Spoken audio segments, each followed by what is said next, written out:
Hello दोस्तों, तो आज हम बात करेंगे mode of reproduction and pollination कि प्लांट में रिप्रोडक्शन कैसे होता है, पॉलिनेशन कैसे होता है। कि रिप्रोडक्शन मतलब कि एक प्लांट से दूसरा प्लांट कैसे तैयार होता है, कौन कौन सी विधियों से होता है, उसके बारे में आज हम चर्चा करेंगे। रिप्रोडक्शन, तो रिप्रोडक्शन की डेफिनेशन है, reproduction is the process of multiplication of living beings.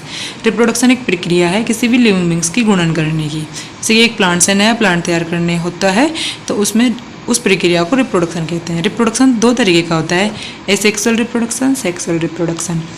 फिर उसके बाद asexual reproduction, multiplication of plant without the fusion of male and female gametes is known as asexual reproduction.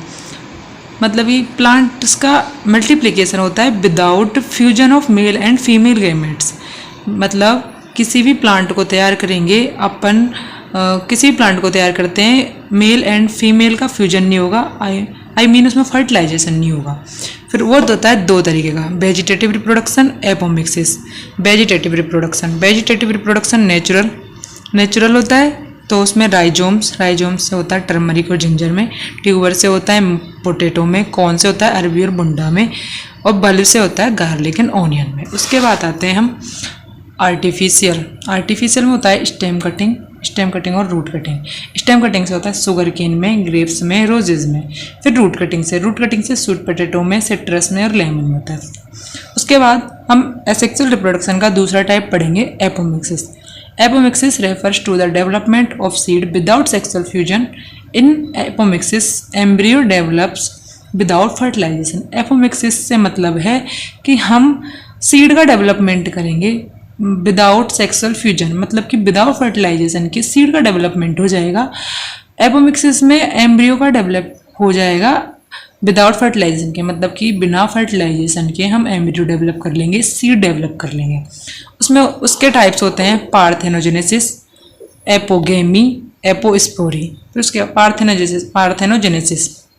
Parthenogenesis से मतलब है कि हम एम्ब्रियो का डेवलपमेंट करेंगे, एक एग सेल से एक एम्ब्रियो का डेवलपमेंट करेंगे विदाउट फर्टिलाइजेशन के। ये दो तरीके का होता है, हेप्लोइड एंड डिप्लोइड। उसके बाद आते हैं apogamy, the origin of embryo from either synergids और antipodal cells of the embryo sac is called apogamy. मतलब किसी भी सिनर्जिड सेल से या एंटीपोडल सेल से, या तो सिनर्जिड सेल से या एंटीपोडल सेल से जब एम्ब्रियो डेवलपमेंट होता है या फिर एम्ब्रियो सेक डेवलपमेंट होता है तो उसे एपोगेमी कहते हैं। उसके बाद आता है एपोस्पोरी। डिप्लॉइड सेल होता है, उससे जब हम किसी डिप्लॉइड सेल के एम्ब्रियो सेक से जब हम एम्ब्रियो डेवलपमेंट करते हैं उसको हम एपोस्पोरी कहते हैं।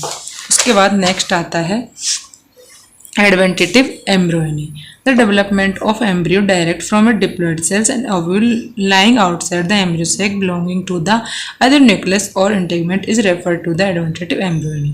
मतलब किसी भी डिप्लॉइड सेल के ओव्यूल से हम डायरेक्टली किसी एम्ब्रियो को डेवलपमेंट करते हैं या फिर किसी प्लांट पार्ट से डेवलपमेंट करते हैं तो उसे एडवेंटेटिव एम्ब्रियोनी कहते हैं।